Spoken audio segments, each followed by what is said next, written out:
Nuestro grupo ha mantenido una relación especial desde el principio con el K2. No sabría explicarlo porque posiblemente sea una intuición, ¿no? ¿Por qué nos empeñamos en ir a esa montaña? ¿Por qué hemos vuelto tantas veces? El doctor Arregui se encuentra con un hombre consumido y con graves congelaciones. Un hombre que ha conseguido sobrevivir 6 días en las condiciones más extremas. Yo no sé en la historia del K2 si hay algún caso similar que haya podido sobrevivir tantos días a tantos bivacs. Pero a veces hay cosas que tienen difícil explicación. Es difícil explicación desde el punto de vista médico. Quizá las respuestas se escondan en nuestro pasado. ¿Por qué alimentamos durante 11 años nuestra pasión por el K2? ¿Por qué Acho no pudo regresar de esa montaña? ¿Por qué? De todos modos, el K2 tiene muchas razones para venir a él. Mallory, cuando se fue al Everest, dijo que iba porque estaba allí. Bueno, porque está allí, porque es muy bonito, porque es muy alto, por todo eso. Yo sentía que estaba participando en uno de los proyectos más ambiciosos que se habían hecho hasta la fecha, por supuesto por el alpinismo español, pero de uno de los proyectos más ambiciosos que había cometido el himalayismo hasta aquel momento. Nuestra particular historia se inició en 1983 cuando nos adentrábamos en el Karakorum, animados por una audacia teñida, quizá, de un poco de arrogancia juvenil. Nuestro objetivo era la segunda montaña más alta de la Tierra, el K2. En el año 83 éramos más jóvenes y sobre todo era mi primera gran experiencia en el Himalaya. Me pareció un proyecto fantástico, ¿no? Ahí nace un poco Al Filo. ¿Qué te crees, que yo me quejo de vicio? Sí. Al filo de lo imposible, y el equipo que lo hará posible, era en aquel año 83 poco más que una idea apenas pergeñada. En aquel momento, nuestro pensamiento rebosaba tan solo asombro.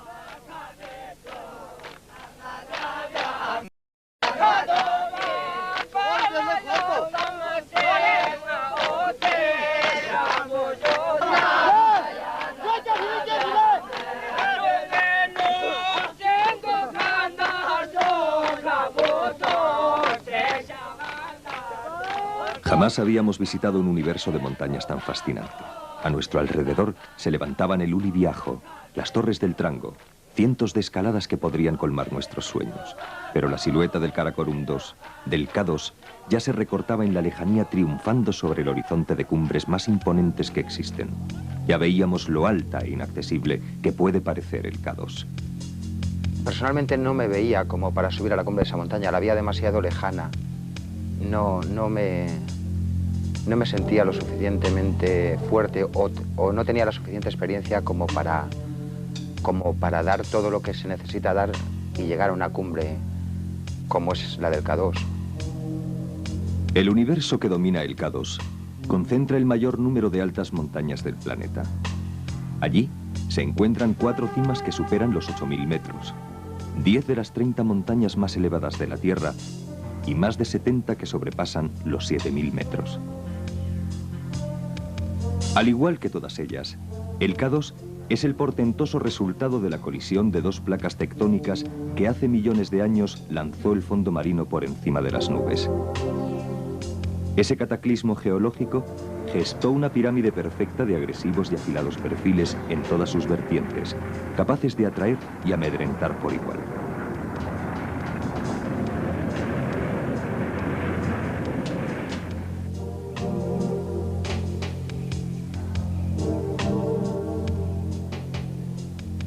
No fue hasta el 31 de julio de 1954 cuando 2 escaladores italianos recorrieron hasta la cumbre el Espolón de los Abruzos.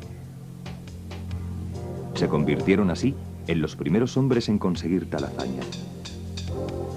En vez de la considerada desde entonces como la ruta normal, nosotros elegimos en 1983 otra vía de ascenso, la que discurre por su pilar oeste, que solo contaba con una ascensión.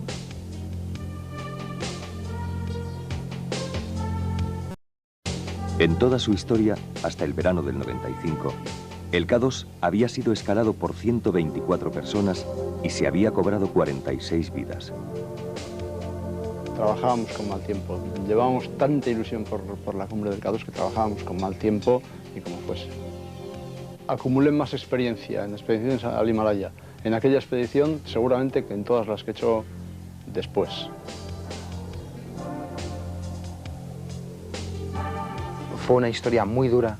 Descubrí muchas cosas, que podía subir a 8.000 metros, que podía vivir a gusto en una situación dura, sin muchas cosas, en medio de un glaciar, y que podía estar con determinada gente muy bien, a pesar de estar lejos de casa y viviendo situaciones fuera de lo normal.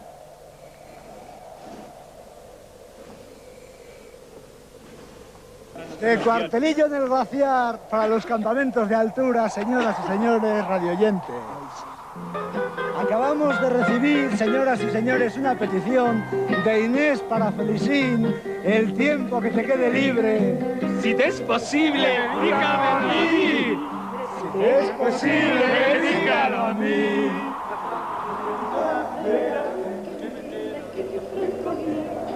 Atiende preferentemente a toda esa gente que te pide amor. Pero el tiempo que te quede libre, si te es posible, dígalo a mí. Pagamos nuestra inexperiencia con un tremendo desgaste provocado por 3 meses de vivir en unas condiciones tan duras que incluso hicieron regresar a casa a varios miembros de la expedición. A pesar de todo, Juanjo San Sebastián y Antonio Trabado pudieron realizar un ataque a la cumbre, pero estaban solos y no tenían ningún apoyo.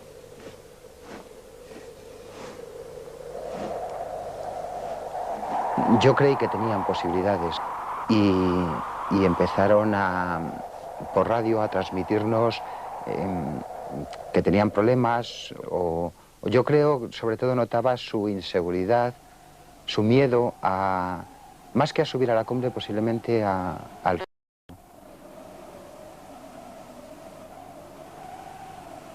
Si tenéis algún problema, tronco, para abajo ese cambio. Oye, sí, yo estoy pensándolo, porque es que además está como un poco achorrado.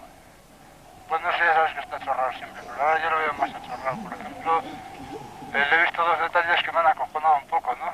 Estábamos comiendo dátiles, tenía yo la bolsa, él la había comido ya. Y le doy y le digo, me dice, ¿qué es eso? Digo, joder, dátiles, eso estoy comiendo. Y luego con el agua me ha preguntado lo mismo.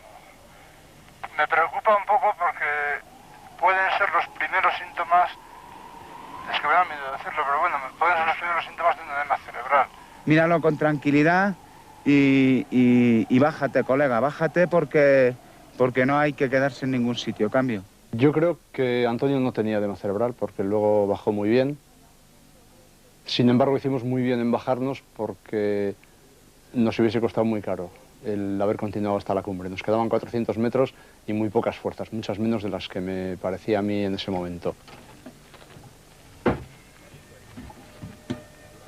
Nunca me olvidaré la cantidad de veces que dije y hasta qué punto lo sentía profundamente que jamás volvería a Pakistán y que jamás volvería al K2.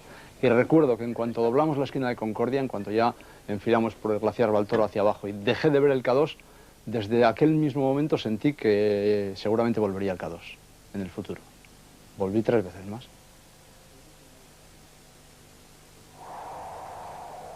Aquella primera expedición al K2 no fue un salto al vacío.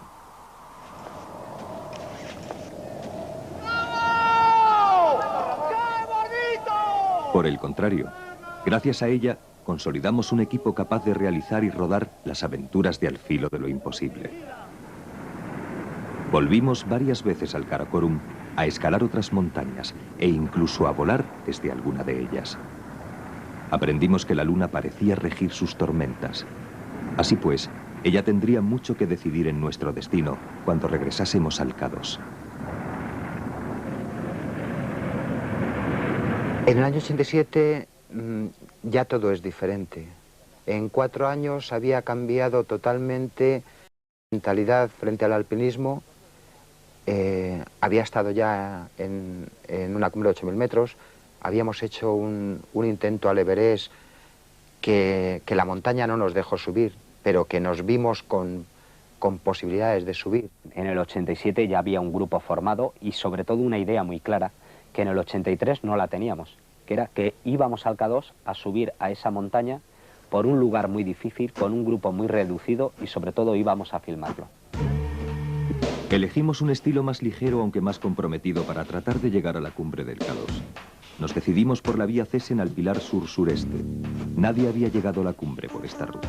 Había dos diferencias importantísimas. Una, que el trazado era directísimo, elegante, directo. Y otra, que sin tener una dificultad muy alta, era sin embargo una dificultad muy sostenida. De manera que siempre estabas escalando pues, con cierto compromiso y sobre todo que no se podían poner campamentos de altura. No tenía plataformas como para permitir colocar tiendas aquí. Y además, pues por encima de los 7.200 metros, que todavía es un terreno complicadillo, pues subimos sin cuerdas y subimos pues, asumiendo un compromiso bastante alto. Fue una cosa de las más gratas que he hecho yo en el Himalaya. Llegamos a los 8.000 metros donde la vía se une al espolón de los Abruzos para continuar hacia la cumbre con un tiempo magnífico. Allí encontramos un equipo de japoneses. Un grupo tan numeroso tendría todas las posibilidades. Yo siempre que he estado a 8.000 metros y todavía tengo que dormir una noche antes de atacar la cumbre, nunca la veo clara. La cumbre solo la veo clara cuando estoy ya a muy poquitos metros de ella, ¿no? Y en aquella ocasión tampoco vi clara la cumbre. La mañana era increíblemente buena, nos sentíamos fuertes y teníamos la seguridad de que íbamos a subir a la cumbre. Estábamos convencidos. Pero nadie olvidaba que estábamos en el K2. El año anterior había ocurrido precisamente aquí una de las mayores tragedias del alpinismo.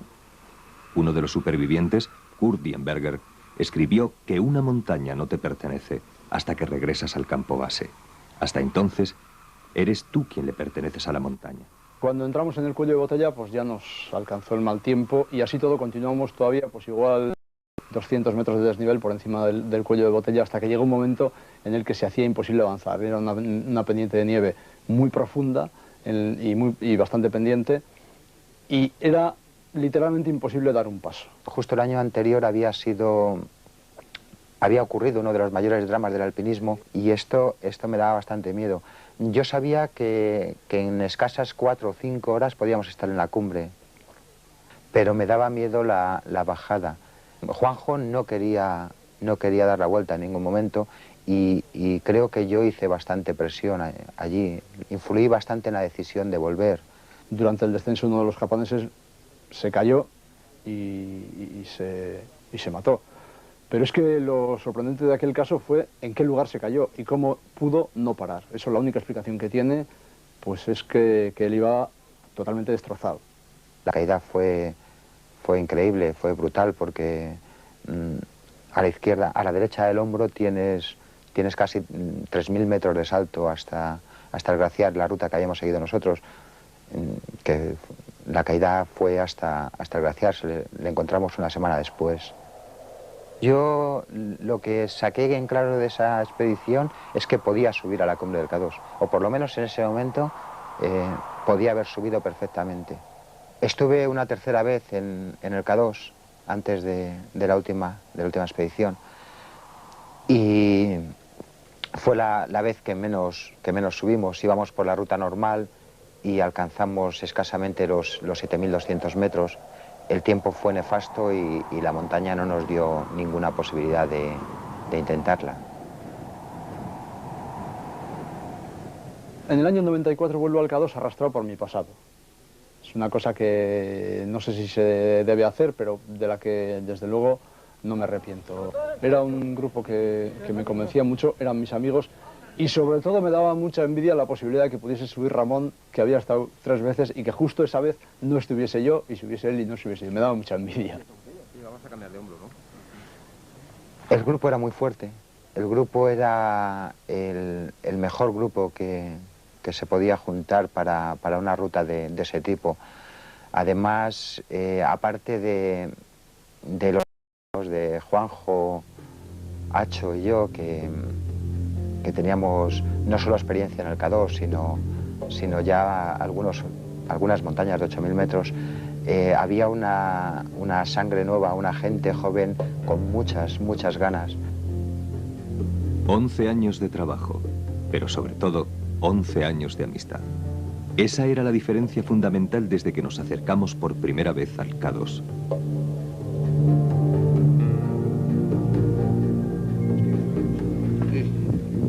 Enseñándole a este que no se acercase demasiado al borde, que estaba encima de la grieta. De repente, ¡fua! Un trabajo y una amistad consolidados con muchas experiencias, algunas tan gratificantes como la escalada de las cimas del Choyu y el Shishapakma, ambas de más de 8.000 metros en apenas 19 días.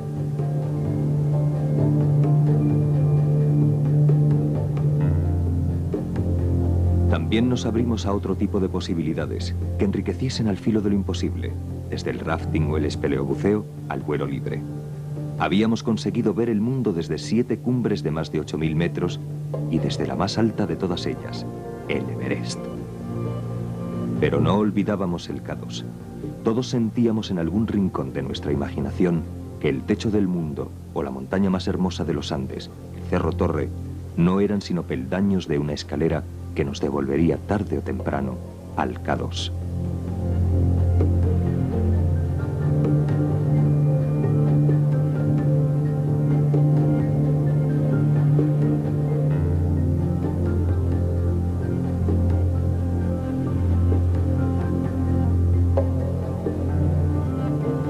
Yo nunca había ido a una montaña de 8.000 metros, ya de por sí, y considero al K2 entre las montañas de 8.000 metros como la más significativa, y su forma es un sueño, ¿no? Es la montaña perfecta. Sí, me pareció un grupo excelente, sobre todo porque eran todos amigos, y bueno, yo me hice amigo de los que no conocía, y eso es muy importante más que la parte técnica. Porque a la hora de poner el hombro para el trabajo común, que es lo más importante, es el trabajo común, eso funcionó a las mil maravillas y todo se sacrificó por los otros sin ningún tipo de problema. Junto con Sebastián de la Cruz, Juan José Ruiz e Iñaki Ochoa completaron nuestro equipo. Para mí ha significado encontrar un grupo de gente maravillosa, de verdad, y que ha trabajado duramente por un sueño, por una ilusión, como era el K2. No hay un acicate especial contra el K2. Hay justo al contrario, una especie de relación de amor casi con esa montaña. Nos obliga a volver. Y nos obliga a volver simplemente por subir a la cumbre. Pero, sobre todo, subir a la cumbre y filmarlo. Es una especie de reto que tiene pendiente todo el equipo. Confiamos en nuestro grupo, confiamos en nuestras posibilidades, en nuestra experiencia. Nos recorre un viento de optimismo que nos lleva casi en volandas hacia un encuentro con el K2 que todos queremos y soñamos con que sea el definitivo. Esta vez era una vertiente diferente. Y además de ser una vertiente diferente, tenía una aproximación absolutamente distinta de lo que es la aproximación por la vertiente sur, por el glaciar del Blantor. Había camellos, que es un bicho que me ha caído también siempre muy bien, y todo eso pues era un acicate para volver de expedición.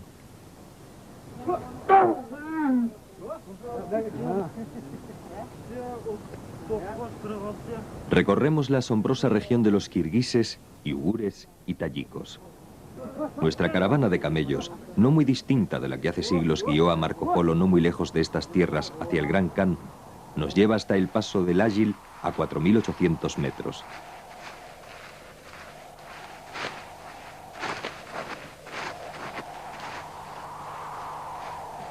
Por fin vemos el imponente valle del Saxgam que tendremos que recorrer.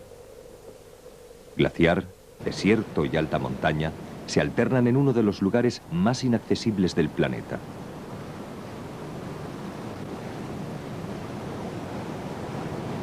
El fondo del valle está anegado por una red de brazos del río Saxgam cuyo caudal puede cambiar en horas dependiendo de si está nublado o brilla el sol.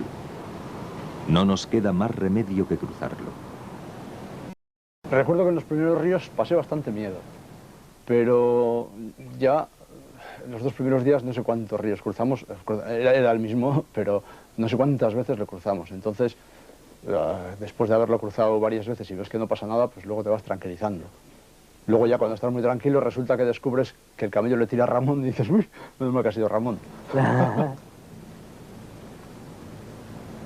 Después de 7 días de marcha por esta región tan desconocida y mucho menos visitada que la vertiente sur, la gran montaña se recorta contra el cielo. Ninguna visión de una montaña me ha impresionado tan hondamente, escribió Shipton tras contemplar el K2. Ahora le comprendemos en toda su profundidad. Llegamos con los camellos más adelante, unas horas más adelante de donde se pone el campamento base chino. A partir de allí empezamos a trabajar inmediatamente. El mismo día que nos dejaron los camellos en el último punto, ordenamos todas las cargas para empezar a trabajar al día siguiente sin descanso. Iniciamos los porteos inmediatamente para instalar el verdadero campo base bastante más arriba. Este duro trabajo mejorará nuestra aclimatación. Conforme nos acercamos más a la montaña, se acrecienta la sensación de que estamos iniciando la escalada definitiva. Ahora, creemos que el pilar norte del K2 va a ser un camino con un final deseado durante 11 años. La cumbre de la montaña de las montañas.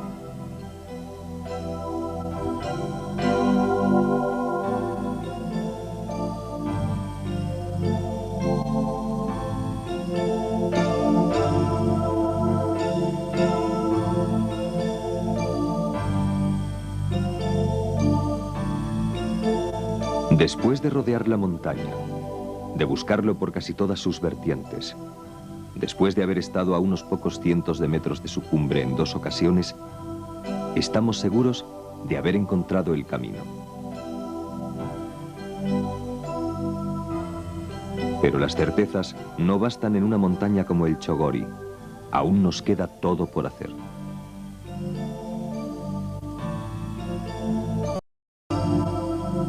Dividimos en 2 grupos prácticamente.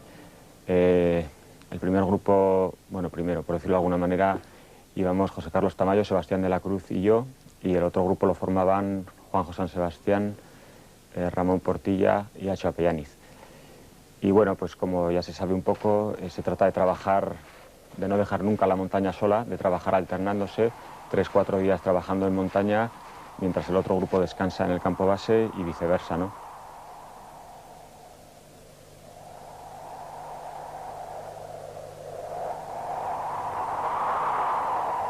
Casi al tiempo que instalamos el campo base, vamos a iniciar la colocación del primer campo.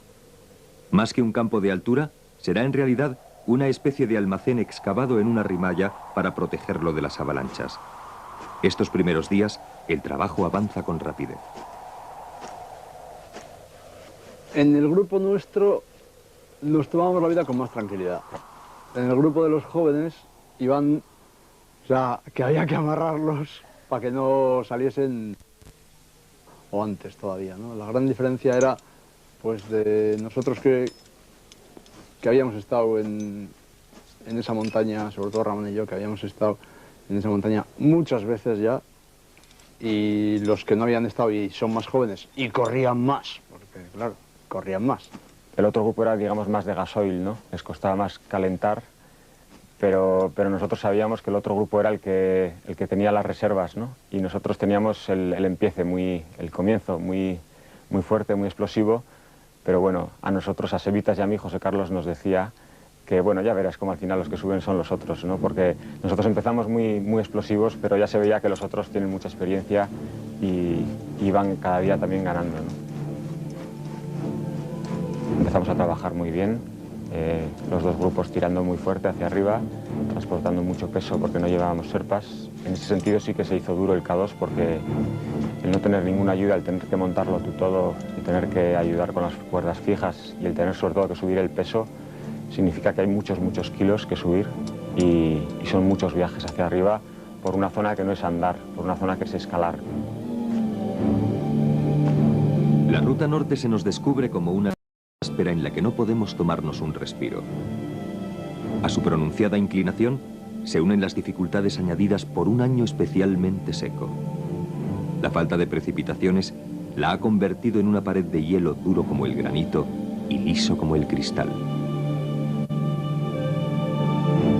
Además, ha aumentado el riesgo de desprendimientos de rocas, especialmente en la gran travesía que tenemos que cruzar antes de llegar al campo 2. Pero gracias al buen tiempo y al ritmo de trabajo, superamos los problemas y colocamos sin contratiempos el campo 2 y el 3. Ya estamos listos. Regresamos al campo base para descansar y reflexionar sobre nuestro próximo y decisivo paso, ir hacia la cumbre. Joder, qué falta la voz. Peor que el otro día que bajamos no estaría, ¿eh? El día que bajamos... ¿Algunos qué? Algunos de estos estaban reparados. Anclaje.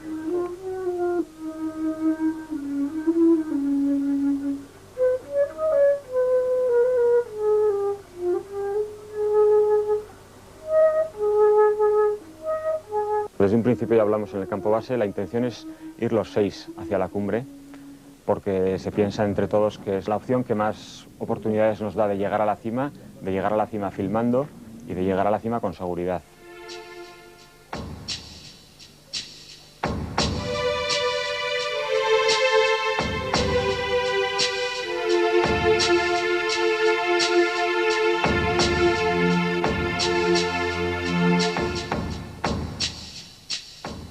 El 18 de julio estamos en el campo 2 durmiendo.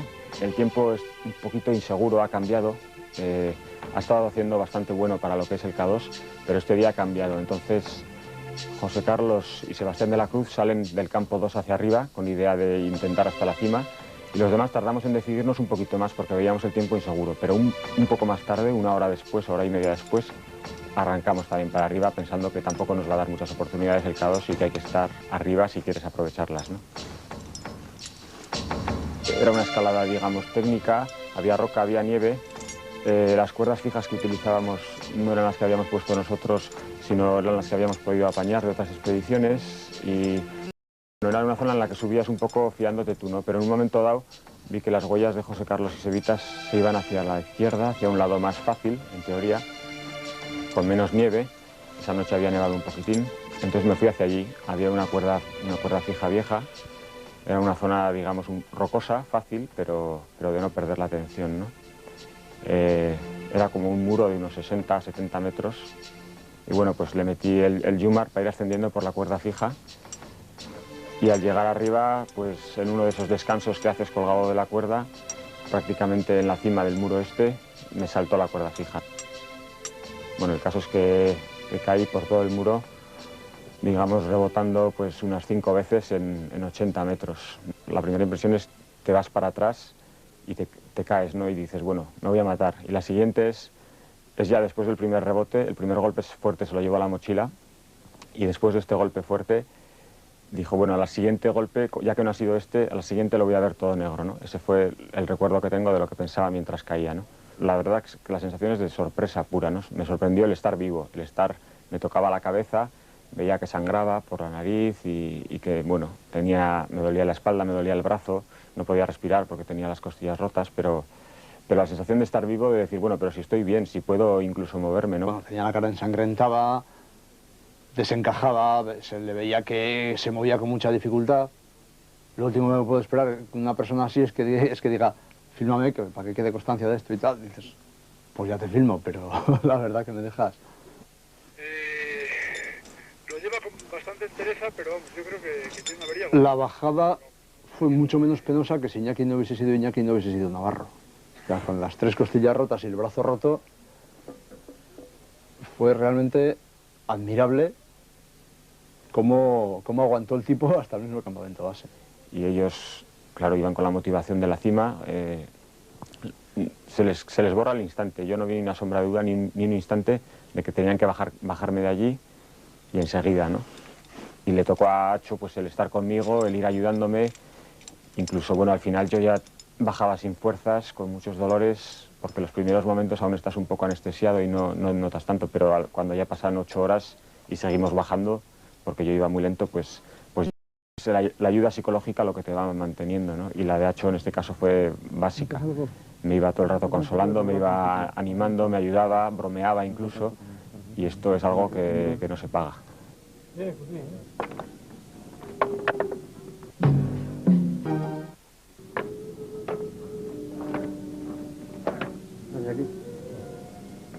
Desde el momento en que tuve el accidente, le cogí mucho miedo a la montaña y tuve una mala sensación por mí, ¿no? Y dije, bueno, me he librado y bueno, ya veía, tenía un brazo roto, 3 costillas rotas, estaba morado por todos los lados y ya veía que yo no iba a poder volver a subir, ¿no? Pero la sensación no fue de odio hacia la montaña ni de rencor, sino de decir, bueno, me ha dejado escaparme, ¿no? Yo lo que sí tenía claro es que cuantas menos personas participen en el ataque a la cumbre, más están arriesgando esas personas, si son 2 que si son 6. O sea, todo se te echaba muy encima, ¿no? De todos modos, estaba muy claro que José Carlos y Sebas estaban muy fuertes. También estaba muy claro que para mí el que subiesen otros a la cumbre, pues no era subir yo quería subir.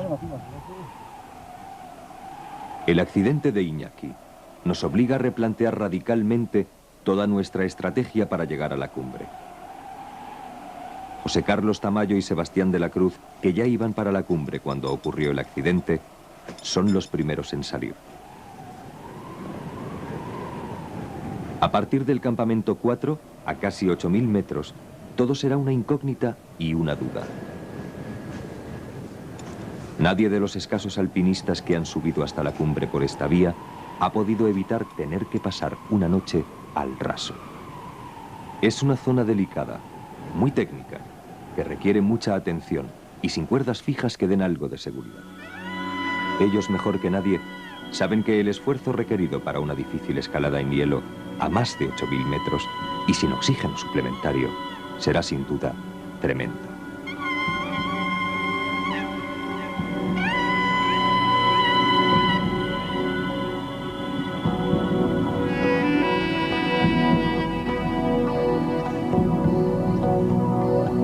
La parte de arriba del K2 por esta ruta es técnicamente difícil, es escalada 55 o 60 grados o más en hielo y se movía muy bien por este terreno. Estábamos todos impresionados por la velocidad de subida que llevaba. No creo que nadie haya hecho un horario como el que hicieron Sebas y José Carlos en aquel ataque. Tardaron 11 horas en superar 700 metros de desnivel, a esa altura, entre 7.900 y 8.600 metros.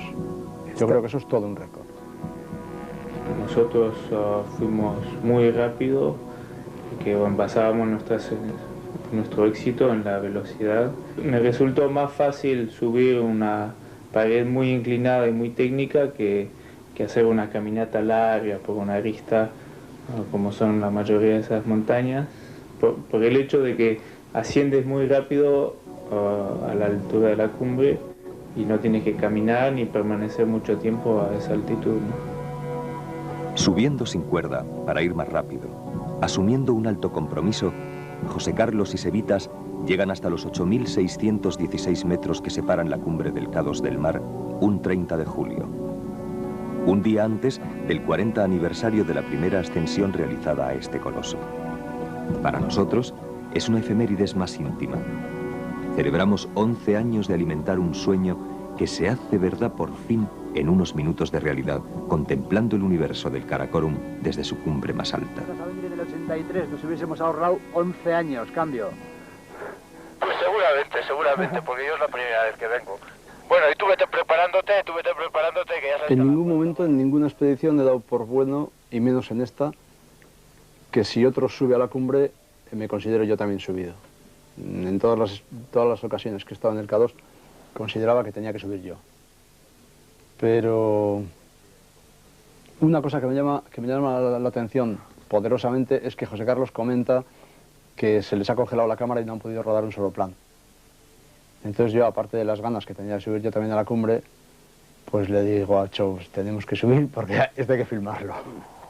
Entre Acho, Juanjo y Ramón acumulan más de 25 expediciones en el Himalaya y 14 cumbres de más de 8.000 metros. Para Juanjo y Ramón es su cuarta expedición al K2.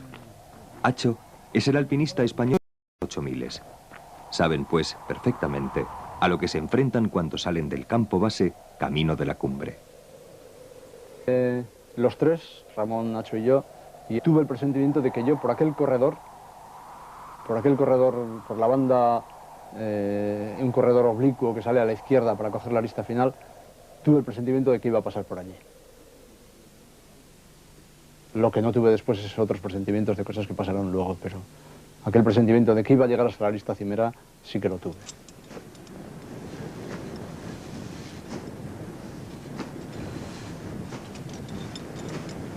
Cuando nos cruzamos con ellos iban muy motivados, muy entusiasmados y bueno, vimos que tenían todas las oportunidades para triunfar.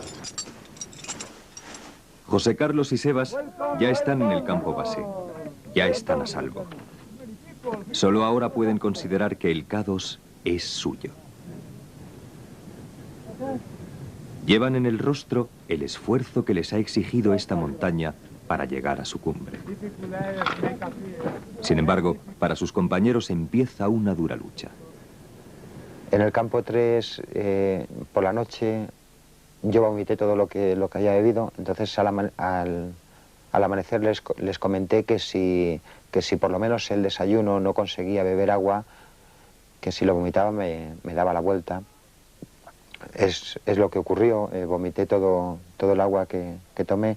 Entonces pensé que quedándome 2 días todavía hasta la cumbre, subir al campo 4 y hacer cumbre y el regreso, que era arriesgar mucho el ir en este estado. Solos, Juanjo y Acho continúan escalando hacia el campo 4. Avanzan con la fuerza y la convicción de una primera oportunidad, aunque para Juanjo sea la 4ª vez que busca esta cumbre y ambos conozcan muy bien que cualquier cosa puede ocurrir más allá de la frontera de los 8000 metros. Poseen la serena y única confianza que nace precisamente de su experiencia y de su amistad.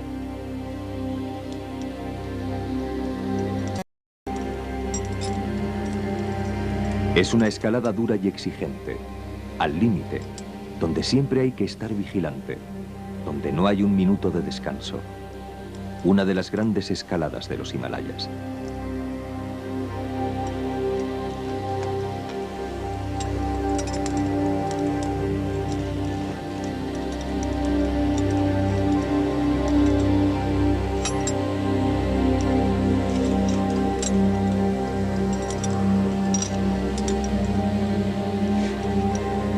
Por fin, después de escalar los 3000 metros que les separan de la base de la montaña, Acho y Juanjo llegan al campo 4.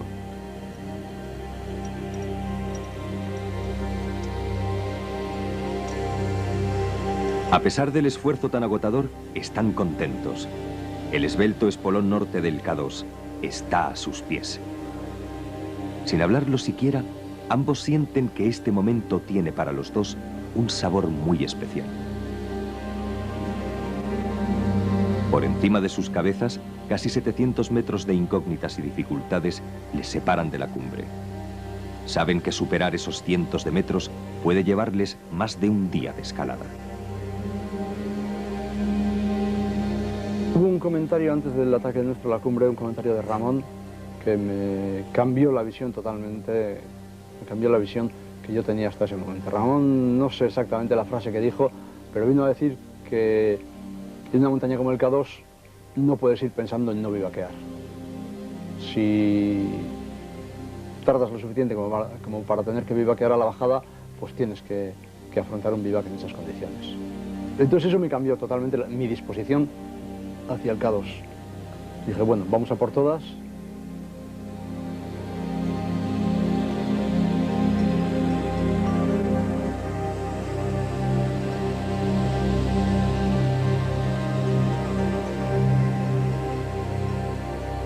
El hecho determinante de utilizar cuerda para asegurarse uno al otro y la filmación de la escalada les va retrasando.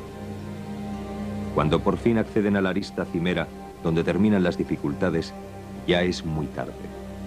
porque estando a 2 horas de la cumbre y ya pues por un terreno así facilito, seguro que subimos, cambio. Vale, eso adelante con ir a la cumbre. Ahora, si luego no vais a destrepar de noche, ojo con el vivac ese que os estáis jugando, cambio.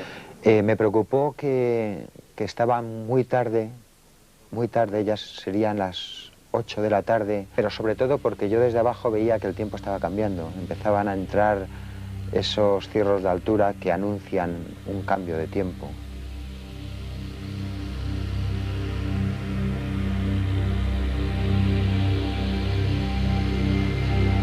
Cuando llegamos a la cima me sorprendió porque era una cima más bonita de lo que ya me lo había imaginado. Parecía una cumbre francamente bonita, pero a pesar de todo pues no se veía ya casi nada, por la hora y por las nubes que envolvían ya todo. Fue una tarde mágica, es la mejor tarde de toda mi vida que he vivido en el K2. Cerrábamos una puerta para poder seguir abriendo otras, ¿no? En definitiva. Era... No sé si la palabra es quitarnos un peso de encima, ¿no? Pero algo muy parecido. Recuerdo un especial sentimiento de frustración. No pude hacer las dos cosas que quería hacer en la cima del K2. Filmar un plano y ver la vertiente pakistaní y todo el Karakorum desde la cima del K2. O sea, no hubo ningún momento ni a la emoción, ni a la broma, ni a nada. Fue simplemente llegar, comunicar y salir corriendo por abajo. Descendiendo de la cumbre, se les hace de noche mientras la nieve empieza a caer y la niebla les envuelve. Al final, no podrán encontrar las huellas que les indiquen el camino de regreso. No nos quedó más remedio que quedarnos allí porque no sabíamos ya, llegó el momento que no sabíamos hacia dónde íbamos. Fue una noche para estar a 8.400 metros, un poco por encima de 8.400 metros, fue una noche bastante tranquila. Dormimos mal porque estábamos, bueno, apenas dormimos, pero descansamos mal porque estábamos medio mal sentados, pero fue una noche, la verdad, que muy tranquila.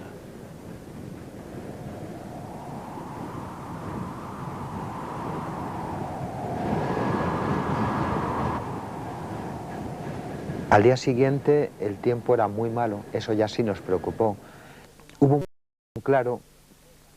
Y sí nos preocupamos porque vimos que habían bajado muy poco en la cantidad de horas que habían transcurrido desde la comunicación de la mañana, en 6-7 horas, habían descendido muy pocos metros, cuando pensábamos que ya deberían estar alcanzando la tienda del campo 4. El descenso comienza a convertirse en una pesadilla cuando una avalancha de nieve fresca arrastra a Juanjo. Sentí un golpe fuerte en la cara, un golpe fuerte.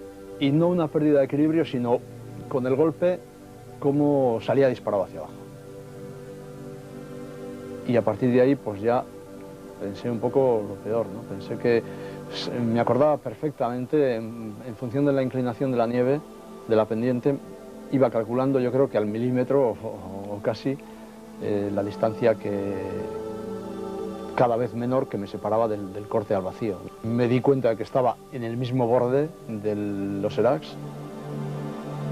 De no haberse detenido allí, a Juanjo le hubiese esperado un abismo de 3.000 metros que se abría a sus pies.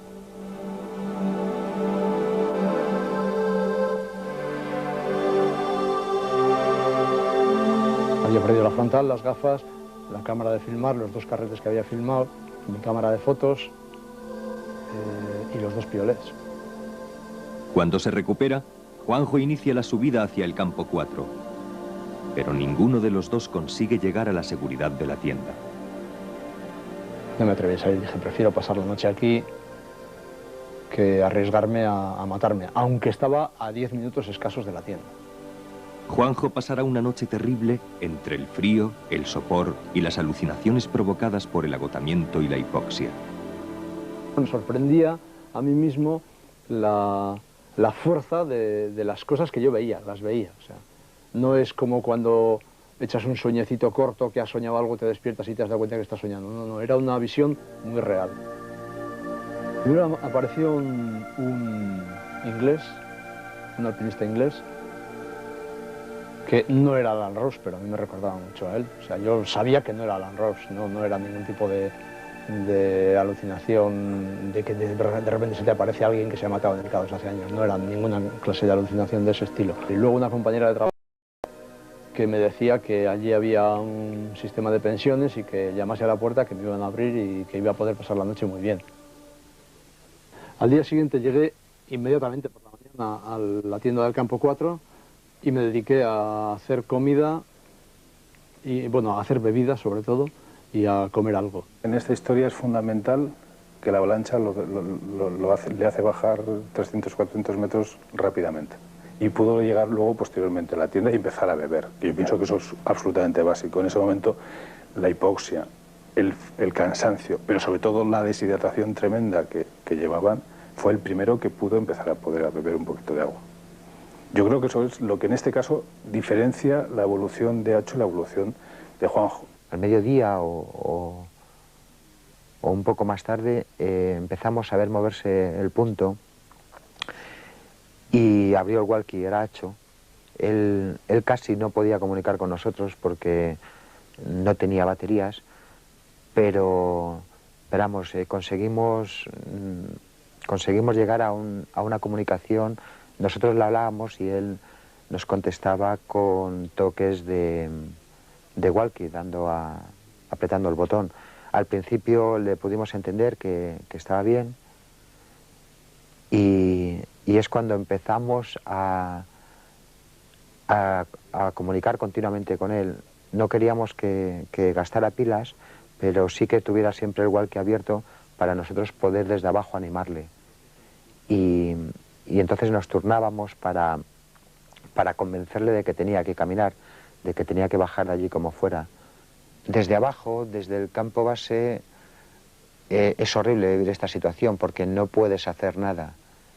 Y incluso te cuesta entender por qué piensa o por qué está funcionando de esa manera. Venga, Acho, no te pares, venga. Lo estabas haciendo muy bien, ¿eh? Si sigues ese ritmo lo tenemos hecho en un rato, venga. No te pares, sigue para adelante. Venga, piensa en Nati, sal de ahí, lucha como sea. A ver, Acho, ¿cómo te encuentras? ¿Cambió? Olvídate de los dedos, olvídate de los pies y ponte a caminar. Olvídate de las manos y de los pies. Olvídate, empieza a andar. Métete una cosa en la cabeza, Nati, y llegar al campo 4, nada más. Olvídate de todo. Y si tienes que tirar la mochila, te pones la frontal y la tiras. Pero empieza a caminar ya. Cambio. Este día y medio que estuvimos con el walkie animando a Acho, no salimos porque era imposible intentar ayudarles por encima de los 8.000 metros. Independientemente del frío, del mal tiempo, del cansancio, del agotamiento, de las congelaciones, de toda esa agresión al organismo que estaba sufriendo, encima no se estaba defendiendo con nada. No podía comer, no podía beber y, lógicamente, te vas deteriorando. Tu organismo necesita una serie de cosas solamente para estar dormido, pero va gastando, el organismo gasta aunque estés dormido. Y si encima no das ningún aporte energético y, sobre todo, una de las cosas que siempre recalcamos mucho los médicos, beber, porque te estás deshidratando, la sangre todavía va a ir espesándose de forma... el riñón va a empezar a fracasar, el pulmón se va a empezar a inflamar. Pensé en bajar, lo primero que pensé fue en bajar.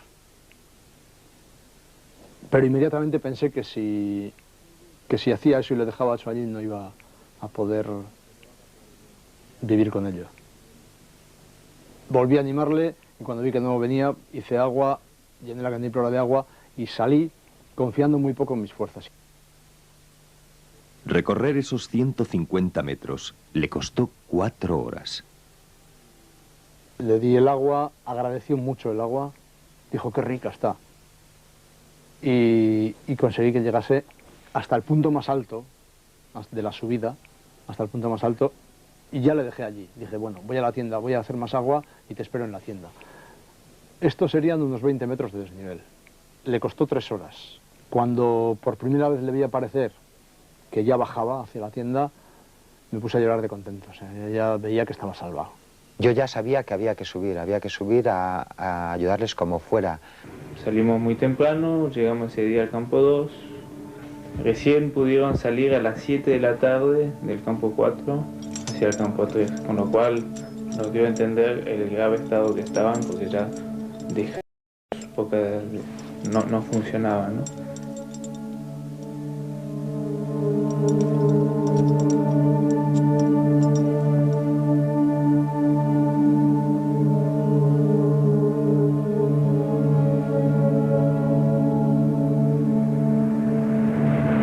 El día que subíamos Sevitas y yo hubo una avalancha muy grande.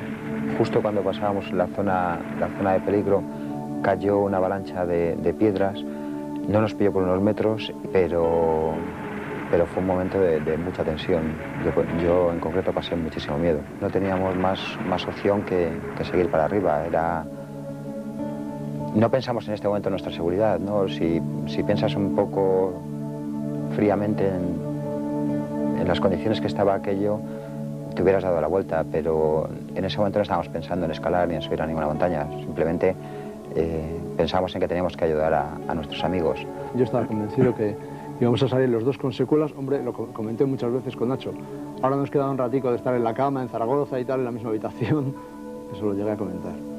La primera impresión que me dio fue que Juanjo se encontraba muy bien. Tenía graves congelaciones en las manos, pero se encontraba muy bien. Y sin embargo, Acho estaba muy mal, mucho peor de lo que yo me pensaba. Juanjo está bastante bien, o sea que bajó solo del campo 3 al 2 y nosotros nos ocupamos de Acho. Yo llegué al campo 2 sobre las 7 de la tarde, por ahí todavía con bastante luz. Pero estos llegaron a las 4 de la mañana de ese día. Sí pensábamos, ¿no?, de que con un poco de suerte podíamos salir de allí todos. Lo que pasa que cada vez veíamos peor a Acho. Estaba muy mal, ¿no? Había llegado a un nivel de deshidratación y de agotamiento físico muy alto. Yo les di alimento y bebida a los dos y las reacciones fueron diferentes. Juanjo se recuperó muy bien, pero Acho no, Acho al contrario, siempre estaba cada vez más cansado y no orinaba bien, muy oscuro, con lo cual me hizo ver que tenía serios problemas internos de hidratación. El tiempo estaba detestable, nevaba, fuertes vientos, así que decidimos pasar todo ese día hidratándolos a ellos, porque la temperatura era tan baja que si los exponíamos afuera iban a tener serios problemas, ¿no? Y a la mañana siguiente, que ya teníamos previsto bajar como fuera, porque sabíamos que Acho no podía aguantar más tiempo en la altura, amaneció muy malo también, pero cuando estábamos preparándonos, cuando empezábamos a vestirnos, creo que eran las 5 o 6 de la mañana, Acho se apagó del todo. Y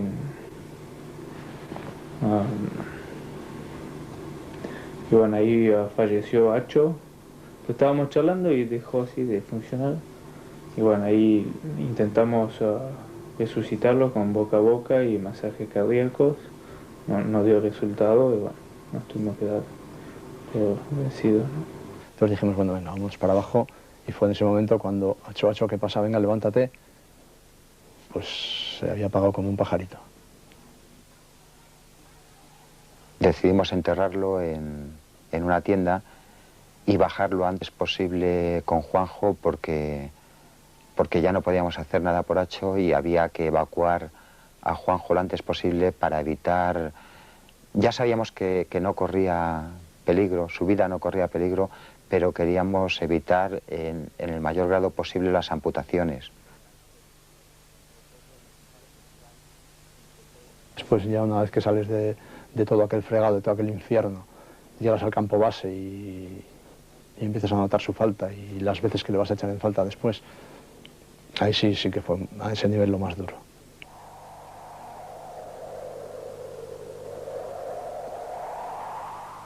Acho era increíble, uno de los compañeros más fuertes, yo había estado en 3 expediciones con él, uno de los compañeros más fuertes que he tenido nunca. Su constitución física era increíble para escalar montañas, nunca tenía dolores de cabeza, pero sobre todo Acho era la alegría, la ilusión. era siempre una sonrisa. De esa gente que se preocupa porque estés a gusto y renuncia a muchas cosas suyas para dártelas. Un gran compañero, de los grandes compañeros que he tenido en las montañas. Le recordaré a él, a su sencillez, su sentido del humor, su solidaridad. Por ejemplo, siempre me acordaré cuando me sacó de la grieta del año 90.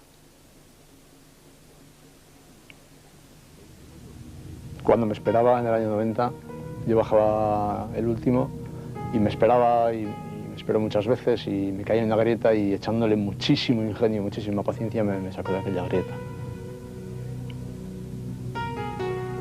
Es una montaña que, bueno, allí se quedó un amigo nuestro, pero sigue siendo un gigante y sigue siendo una montaña atractiva a los ojos de un alpinista. De alguna forma tendrá que pasar tiempo para cerrar las heridas que ha provocado en el equipo. Pero todavía queda una cosa pendiente, que es que cada vez que le veo las manos a Juanjo y me acuerdo de lo que hemos dejado allí, no tengo ánimo, no tengo fuerza para volver al K2. Yo creo que Alfilo no volverá al K2. Y una reflexión así global que puedo dar luego de un tiempo pasado, ¿no? Creo que fue una muy buena experiencia,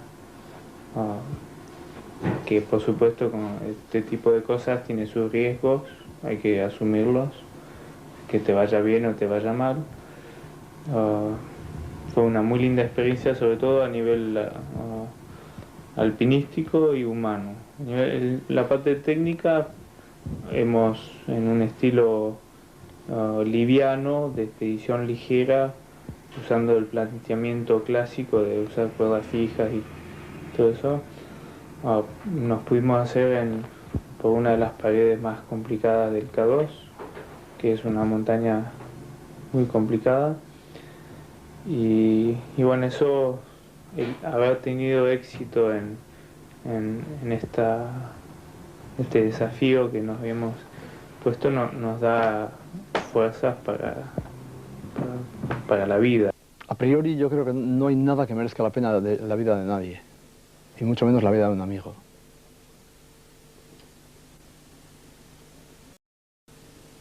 Lo que pasa que las cosas ocurren así, ¿no? O sea, ya sabes que estás pasando momentos de peligro fuertes, has visto morir en otras ocasiones a gente, yo había visto morir a gente en esa misma montaña unos años antes.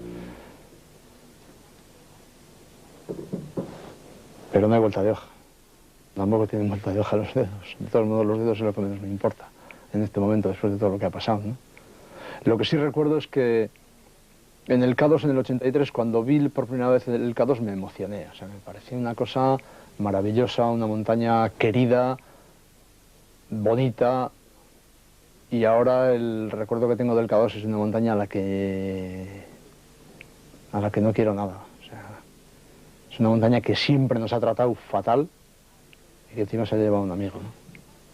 Cuando volvía del K2 de este intento estaba seguro de que en mi vida iba a plantearme la posibilidad de volver a esa montaña, sobre todo después de 4 intentos y de lo que había pasado en este. Con el tiempo, creo que sí. El K2 no es malo ni bueno, es una montaña. Y no sé, es una montaña muy, muy especial. Hemos realizado nuestro sueño en el K2 y hemos dado todo lo demás a cambio.